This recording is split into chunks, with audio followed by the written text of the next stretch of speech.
Hello, and welcome to In Other Worlds. My name is Michael Long, and I want to introduce you to a new video podcast series presented by the Department of Modern Languages and Cultures at Baylor University. In this series, we will introduce you to research conducted by faculty in the Department of Modern Languages and Cultures, some of our programs, and we want to highlight some student experiences.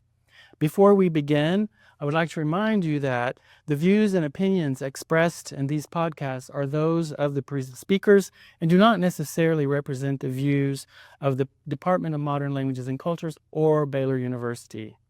Our first guest in our inaugural episode for the series is Dr. Theresa Kennedy, who is Professor of French and Director of Women's and Gender Studies at Baylor University. Hello, Theresa. Hello. We're glad to have you here. Thank you so much for agreeing to appear on our podcast. Dr. Kennedy has recently published a book called Dramatic Proverbs, and she's going to tell us a little bit about what brought her to that topic. So, Theresa, if I may, give us some background about the book, what brought you to this topic and working on this subject. Okay. Well, thank you so much for having me on your podcast. Well, let me bring you back to the beginning of the Proverbs. I discovered the Proverbs, I think, shortly after I started working at Baylor University. I was hired here as a tenure-track professor, and I think it was about after a year, I kind of discovered these and realized that no scholars were working on her, at least not on the Proverbs. And I found some 19th century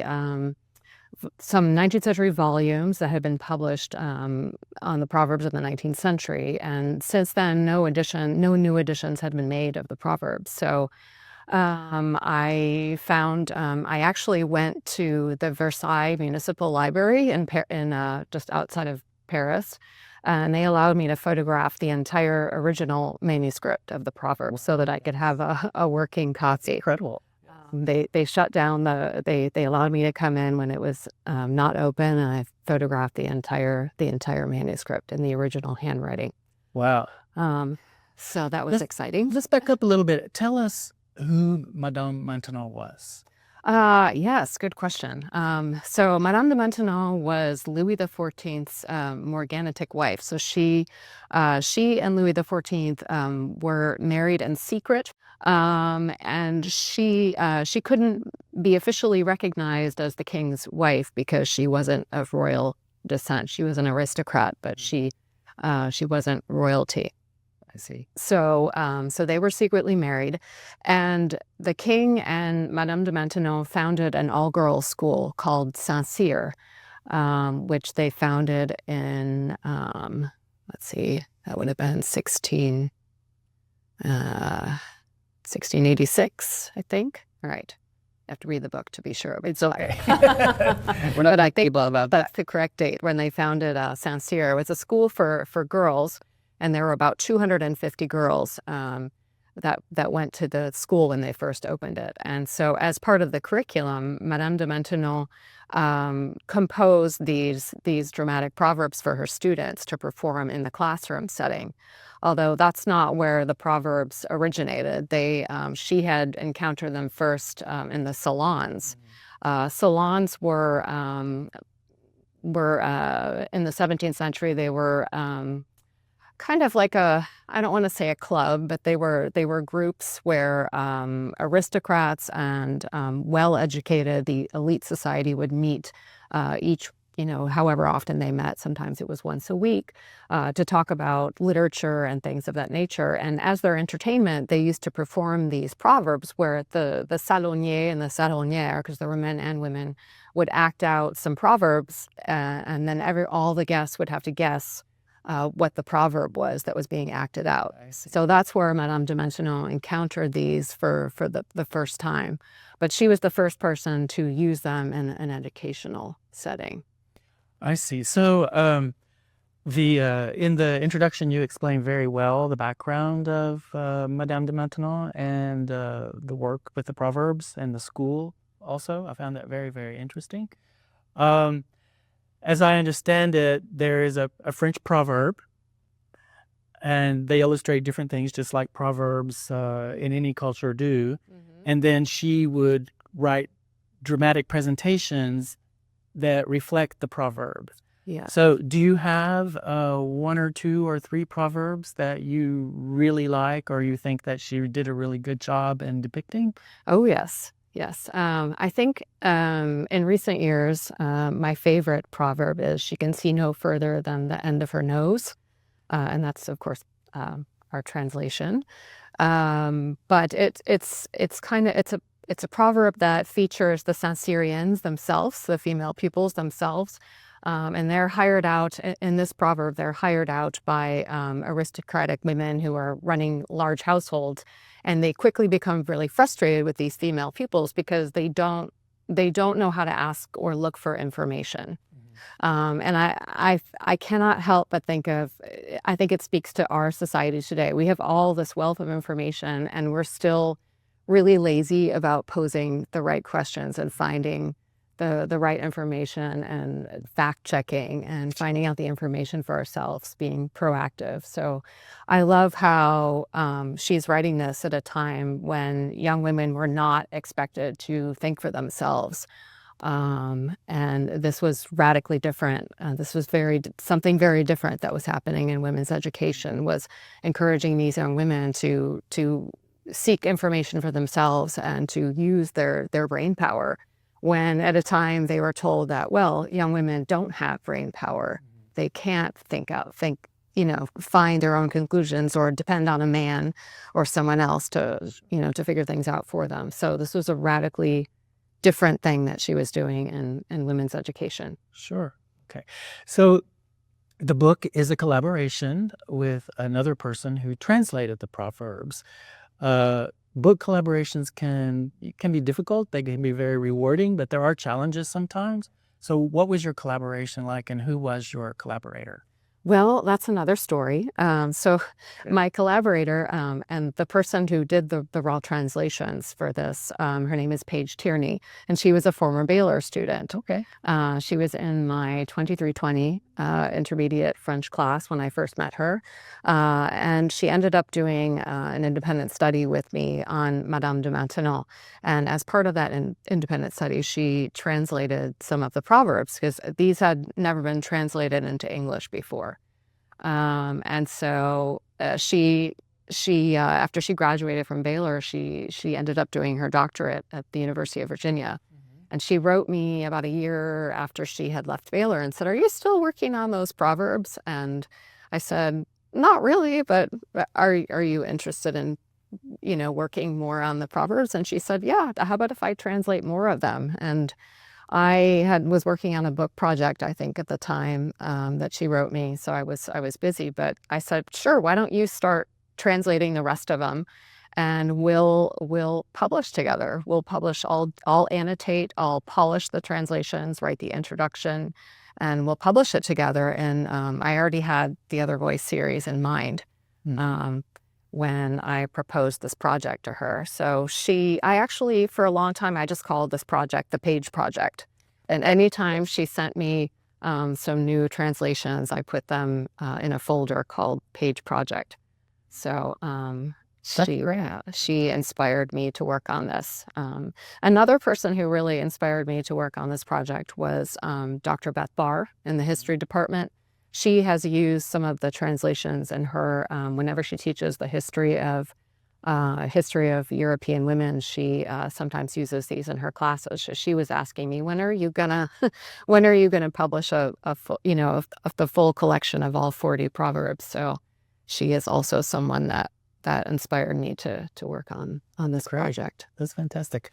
So you mentioned the Other Voices series. So can you tell us what the purpose of that series is? Sure. It's housed in the University of Toronto. Actually, it's distributed by the University of Toronto Press, but it's eTerra Press that now puts out the Other Voice series, and it is a series that is specific to early modern women authors, and the ways in which they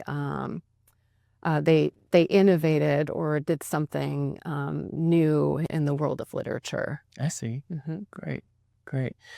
Um, Apart from, I know that you probably use some of the proverbs in your classes in some way, but apart from the proverbs themselves, what would you like readers of the book to walk away with? What would you like them to leave the book knowing and understanding?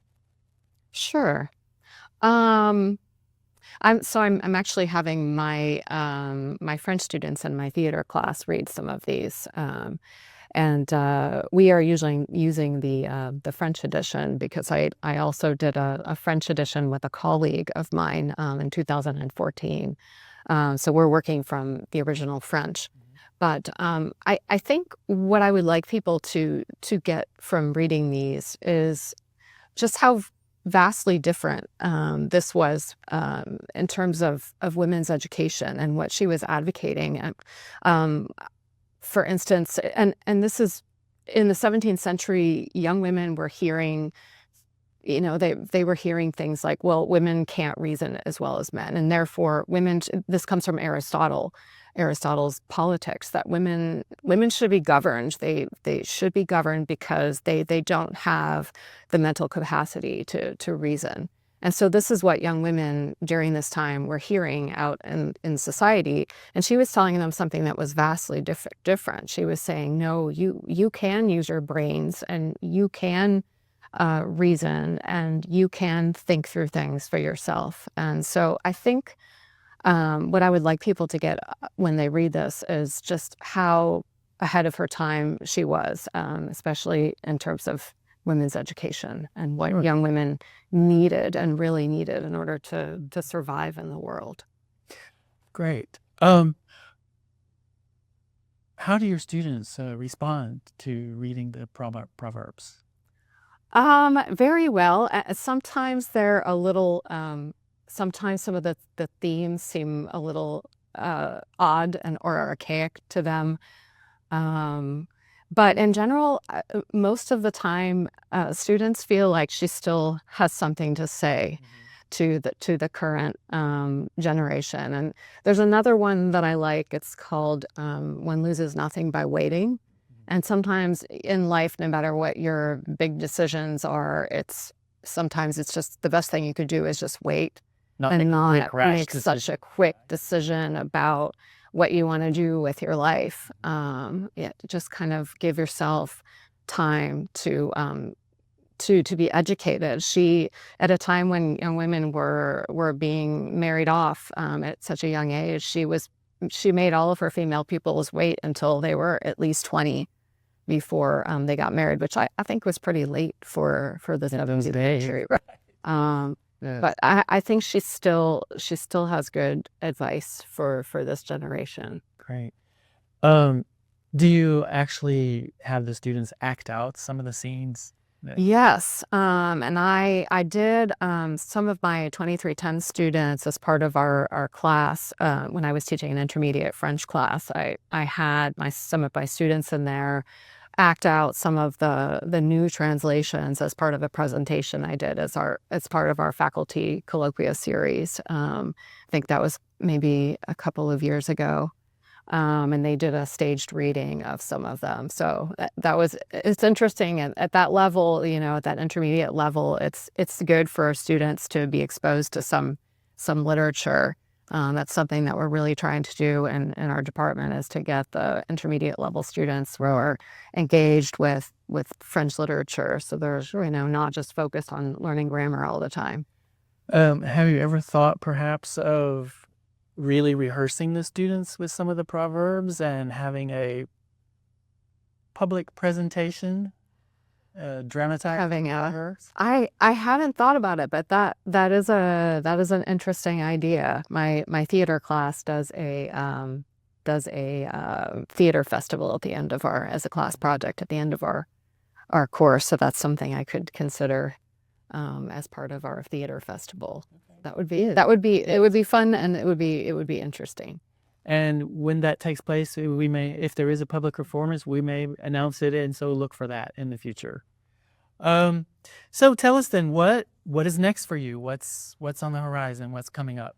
Well, I am going to move in a slightly different direction, and I'm going to go back to what got me started in all of this. And I'm going to go back to working on professional female playwrights, early modern, and the first early modern professional women playwrights who had their plays performed. Still 17th century we're talking. I'm of course gonna dip my big toe into the 18th century a little bit as well, and talk about just the whole early modern period and the first women playwrights who broke into that market. And I'm gonna draw upon some Jackie Jill Robinson theory and claim that these women had to be really, really excellent, and they had to have really excellent plays in order to break into that market. Sure. To have their plays performed by professional at a time when women were not only were they not expected to reason or to think, but they were especially not thought of as being able to write plays, full-length plays. Or artists in general, right? Whether painters or sculptors or anything else, right? Right. Well, Theresa, thank you again for appearing on our show. We call it a show. It's a podcast or show. In any case, I hope you will join us next month. We will have two professors, Dr. Allison Iram and Dr. Carol Harden, who will talk about our Spanish for Medical Professions program. These two professors have pioneered this program here at Baylor and have become renowned throughout the entire United States for their work in this area. Thank you very much for joining us.